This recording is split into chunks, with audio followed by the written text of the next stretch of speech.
Olá!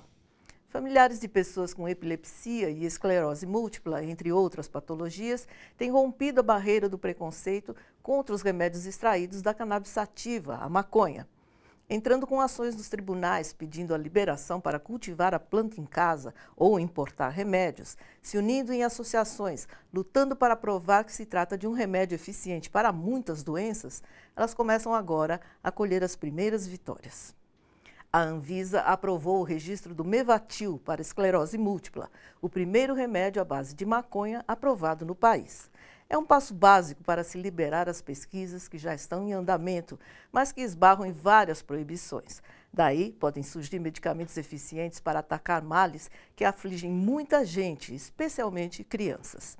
A maconha medicinal é o tema do Bom para Todos, que começa agora. Vale mais a letra fria da lei do que a consulta, do que o juiz olhar olho no olho do paciente. O Brasil poderia investir numa infraestrutura para esse consumo. Tirando isso daqui, começa tudo ir para baixo, mesmo se eu colocar os remédios da farmácia de volta. Nosso convidado de hoje é Paulo Orlandi Matos, farmacêutico e pesquisador da Unifesp. Tudo bem? Obrigada pela sua presença. Eu que agradeço. Políticos dependem de votos e sabem que o tema drogas é um tabu para boa parte do eleitorado. Para não desagradar, não querem nem ouvir falar em liberação do uso de uma droga, mesmo que para fins medicinais. E a discussão inevitável caminha a passos muito mais lentos do que o necessário. Quem precisa do remédio acaba agindo na clandestinidade ou apelando para a justiça. Em letras grandes e escuras, o título anuncia boa notícia. A cannabis entrou para a lista oficial de fármacos da Anvisa. Abaixo, em letras menores e mais claras, um banho de água fria. Regras para importação e registro de medicamentos à base de maconha não mudam. Essa mudança tem mais, digamos assim, valor retórico do que prático. Na prática, nada muda, porque o THC, que é a substância que causa psicoatividade, continua na lista de substâncias proibidas. Portanto, a maconha continua na ilegalidade. Tratada com destaque pela imprensa, a notícia não traz nenhuma esperança aos pacientes que resolveram cultivar a cannabis e produzir seu próprio medicamento. Nós temos 3 decisões conhecidas de casais que têm filhos que são pacientes que se beneficiam do uso medicinal e terapêutico de cannabis e que obtiveram um salvo-conduto em caráter excepcional que garante que eles não serão presos nem processados por tráfico de drogas. No entanto, a situação da grande maioria das pessoas que cultivam com o objetivo de produzir o próprio remédio é a de risco de ser enquadrado no artigo 33 da Lei de Drogas, que trata do crime de tráfico. O habeas corpus dado às 3 famílias abre um precedente que pode beneficiar outros pacientes que recorram à justiça, mas não substitui uma política pública de saúde que poderia resolver de vez a questão. Tanto no Legislativo quanto no Executivo, essa questão praticamente não anda. Quando anda, é sempre um progresso mínimo, há uma grande dificuldade, uma burocracia quase invencível, e uma dificuldade de ultrapassar o tabu moral, né? Quer dizer, a maconha ainda é uma droga estigmatizada e especialmente os políticos que dependem de voto têm muita dificuldade de abordar essa questão com base em evidências científicas. Enquanto os políticos não cumprem seu papel, o habeas corpus é o modo mais rápido de conseguir permissão para plantar cannabis e produzir o medicamento. Você precisa da prescrição médica, então precisa ter um médico dizendo qual é a doença diagnosticada, a indicação da cannabis para o tratamento, o porquê, e eventualmente alguma evidência científica, alguma literatura médica capaz de comprovar essa afirmação. A Anvisa liberou o medicamento, mas não mudou as regras com relação à maconha medicinal no Brasil. Não há autorização para o uso da cannabis, nem reconhecimento de propriedades medicinais. E se liberar o plantio, ele só poderá ser feito por empresas ou associações. Paulo, não está na hora de encarar essa realidade de frente? Sem dúvida, está mais do que na hora de encarar essa realidade de frente. Não só porque os pacientes que dependem dessa medicação não têm mais tempo para esperar, mas também porque outros países já avançaram nessa questão da regulamentação do uso medicinal da cannabis. Como o advogado Cristiano Marona, presidente da Plataforma Brasileira de Política sobre Drogas, muito bem colocou, os pacientes que não encontram o acesso à cannabis através dos meios que nós temos hoje no Brasil, acabam entrando na ilegalidade, ou produzindo ou comprando através do mercado clandestino. Vamos ouvir a voz das ruas da cidade. Tiraria esse controle da mão dos traficantes e assim seria mais fácil de estar legalizado, o controle mesmo para quem precisa. Esse é um ponto realmente a se considerar, a questão do tráfico, né? Sem dúvida. O maior mal que as drogas trazem não são as drogas em si, mas sim a proibição ao uso de drogas. Sim. A proibição ao uso de drogas estimula a corrupção, estimula o crime organizado, estimula e impede, por outro lado, que as pessoas tenham acesso de maneira segura às drogas. Sim. Então, com informação, inclusive, né? Inclusive a informação. Sim. Tudo que não é debatido, tudo que não é discutido, acaba se transformando num tabu. E as pessoas acabam indo, seguindo o que ouvem pelas ruas, que muitas vezes não é a informação que nós já temos, tanto na academia quanto nos meios de comunicação. Desde o início dos anos 1990, vários países têm legalizado o uso dos princípios ativos da maconha no tratamento de doenças. Os Estados Unidos legalizaram em 28 dos 50 estados. Israel foi o pioneiro em 1993, o Canadá em 2001. Entre 2015 e 2016, países como Porto Rico, Uruguai, Chile e Colômbia também legalizaram o uso da maconha medicinal. Acompanhe agora quais os efeitos dos componentes da cannabis sativa em cada tipo de doença. O canabidiol, CBD, é uma substância química extraída da cannabis sativa, nome científico da maconha. Tem efeito analgésico, sedativo e anticonvulsivo. É usado no tratamento de doenças como epilepsia, esclerose múltipla, esquizofrenia, doença de Parkinson e dores crônicas. O tetrahidrocanabiol, THC, é o princípio ativo da maconha usada para fins recreativos e medicinais. Tem efeito antidepressivo, estimulante do apetite e anticonvulsivo. Usado em medicamentos, é eficiente para a doença de Parkinson, esclerose múltipla, síndrome de Tourette, asma, glaucoma e nos efeitos colaterais do tratamento de câncer. Quais os efeitos colaterais e as diferenças da maconha de uso medicinal e da de uso recreativo? Paulo. Maria Amélia, é importante que primeiro a gente faça uma distinção entre efeito colateral e reação adversa. Efeito colateral é aquele efeito que já é esperado para uma determinada medicação, mas não é efeito que se busca na droga. Sim. O exemplo são os antihistamínicos, os remédios para alergia, que eles provocam muita sonolência. Isso pode ser considerado um efeito colateral que pode até ser benéfico. Se a pessoa toma durante o expediente de trabalho um antihistamínico, será considerado um efeito colateral não benéfico. Sim. Se ela toma antes de dormir, aquilo lá vai ajudar. Já a reação adversa é uma reação que não é esperada. Sim. E é sempre considerada prejudicial ao paciente. Entendi. Então, a cannabis ela possui muitas atividades, muitos efeitos farmacológicos. E eles podem ser considerados efeitos colaterais de acordo com a indicação que você está prescrevendo. Entendi. E esse efeito colateral pode ser justamente uma indicação para um outro caso. Por exemplo, um dos casos que muitas pessoas conhecem é que a cannabis provoca muitos risos. As pessoas, quando fumam, ficam rindo muito. Ou provocam a famosa larica, com muita vontade de comer. Se a pessoa está debilitada, está com dor e o médico prescreve a cannabis para tratamento da dor, mas como efeito colateral a pessoa sente uma melhora no apetite, uma melhora no humor, mais disposta, esse efeito colateral será considerado um efeito benéfico.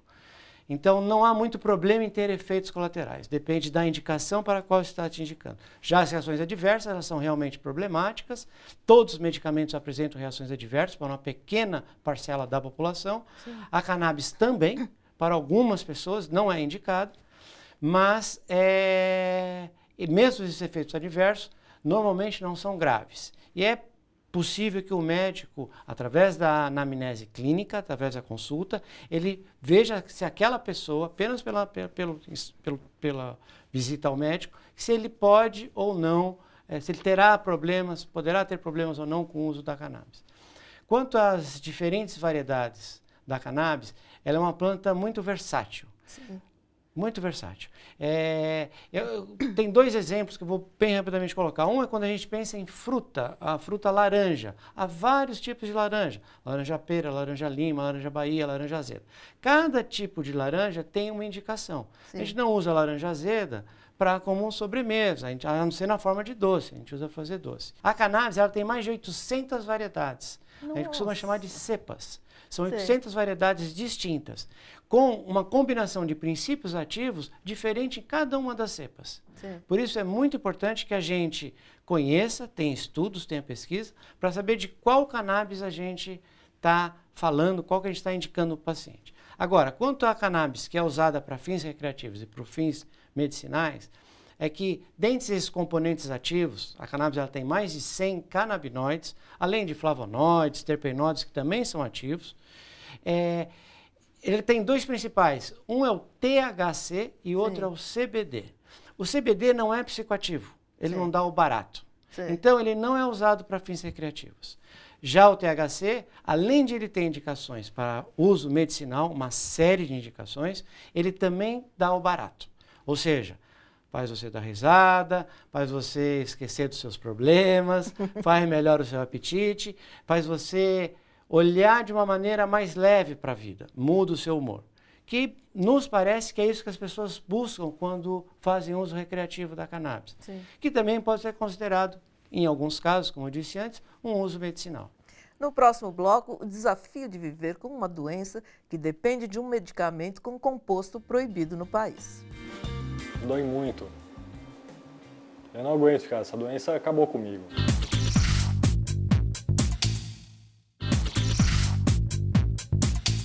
O que você faria se tivesse uma patologia grave, como a esclerose múltipla, soubesse que a maconha é o remédio para sua doença, mas ela é ilegal no país? Viveria uma vida de sofrimento ou desafiaria a lei? Qualidade de vida gota a gota, surgindo de um simples filtro de café. Tá vendo como que ele fica? Essa aqui é a cor que ele sai mesmo. Um sabor difícil de engolir. E é ruim. Deixa eu lavar agora. E colocar um negócio mais doce na boca, porque isso aqui é ruim. A cada 8 horas, o mesmo amargo na boca. Entre uma dose e outra, o óleo é aspirado num vaporizador. Mas de cara, se eu fico um pouco sem fumar, eu já não durmo. Eu já não vou estar de bom humor no dia seguinte que você me encontrar.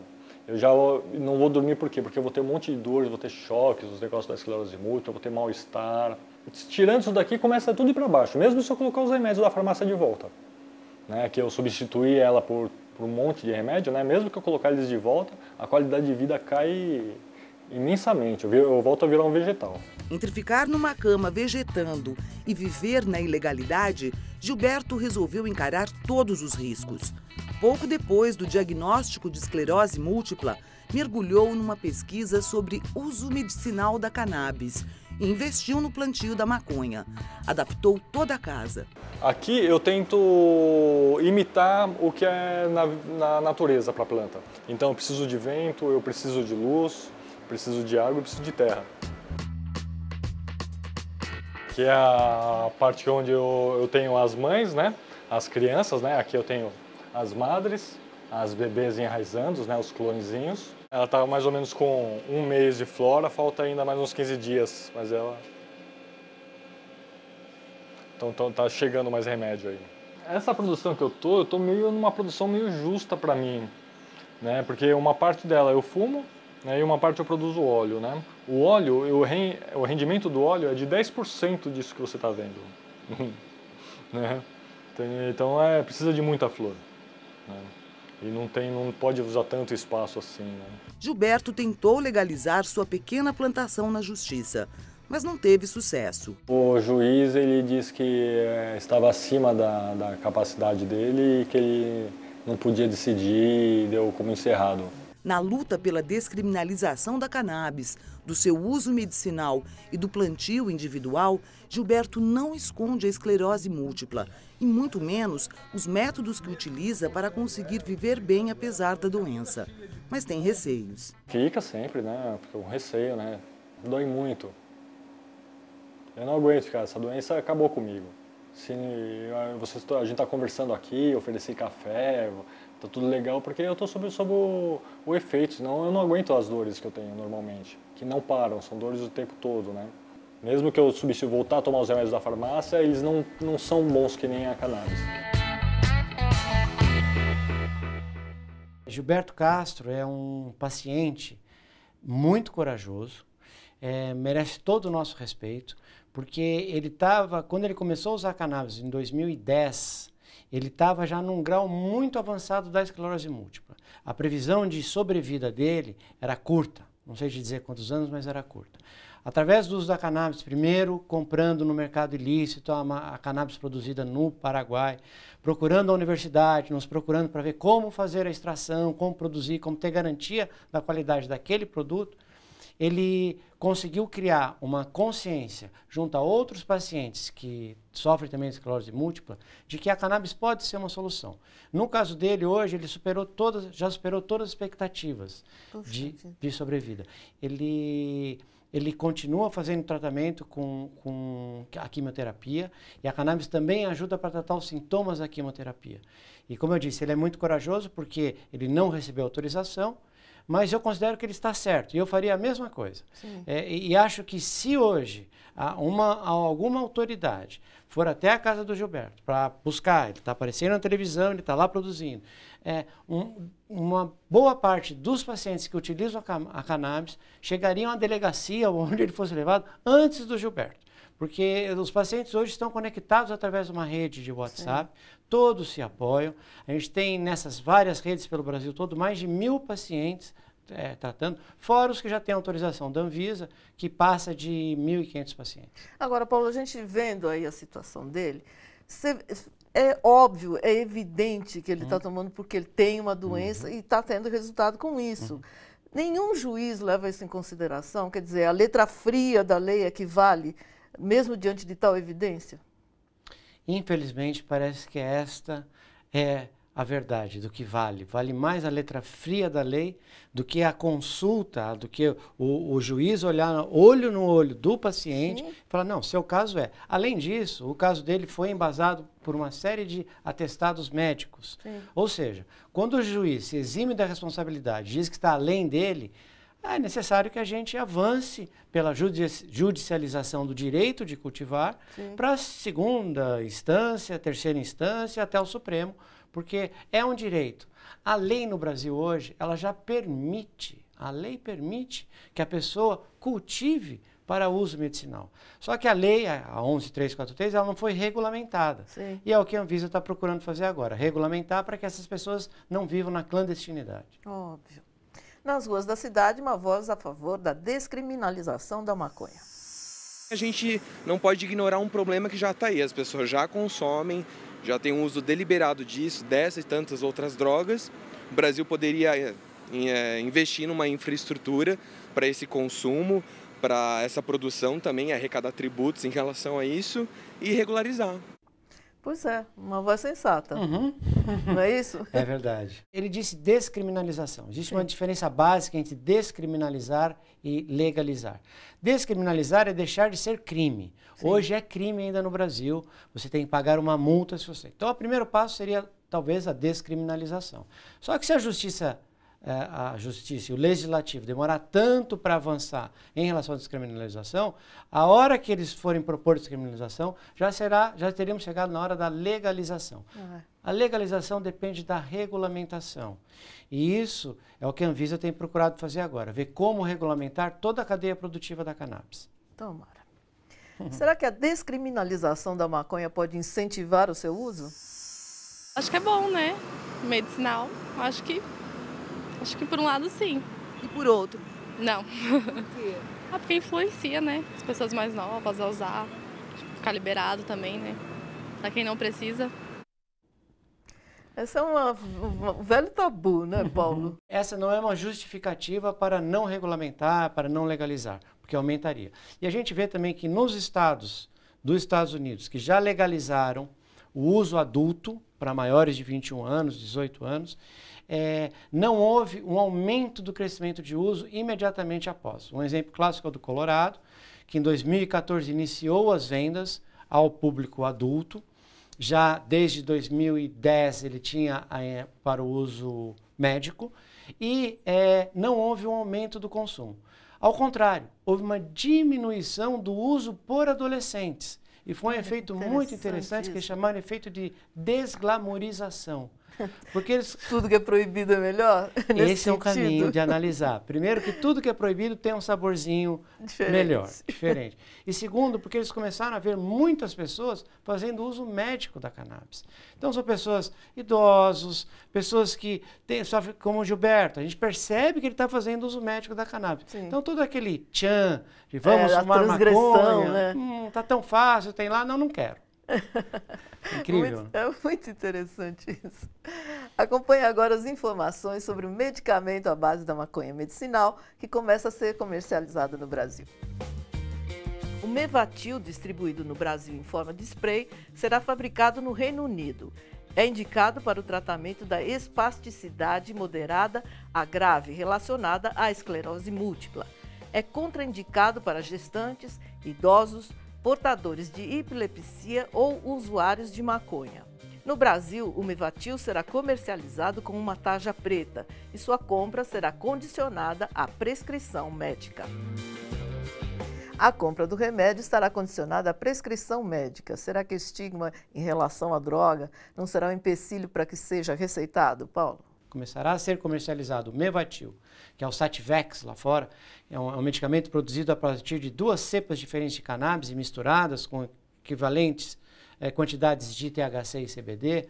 E esse laboratório fizeram a divulgação da informação científica que há. Sim. O governo colaborar criando fóruns de encontros, simpósios para divulgar a informação científica. Eu creio que a classe médica não seguirá o tabu de que eu não vou prescrever porque é um remédio que foi extraído da cannabis, que é um medicamento à base de cannabis. No Brasil, nós temos atualmente próximo de 100 médicos já prescrevendo a cannabis. Prescrevendo ou em vias de prescrever, participam desses grupos de WhatsApp. Muitos não prescrevem ainda devido à burocracia. Sim. Porque a consulta na anamnese demora 1 hora e depois ele gasta quase que 2 horas só preenchendo relatórios para submeter o pedido de autorização especial à Anvisa. Agora, quando estiver na prateleira da farmácia, eu acredito que será um sucesso em vendas. Paulo, muito obrigada. Foi muito esclarecedor, muito interessante. Eu que agradeço, é um prazer estar aqui com você. Obrigada, viu?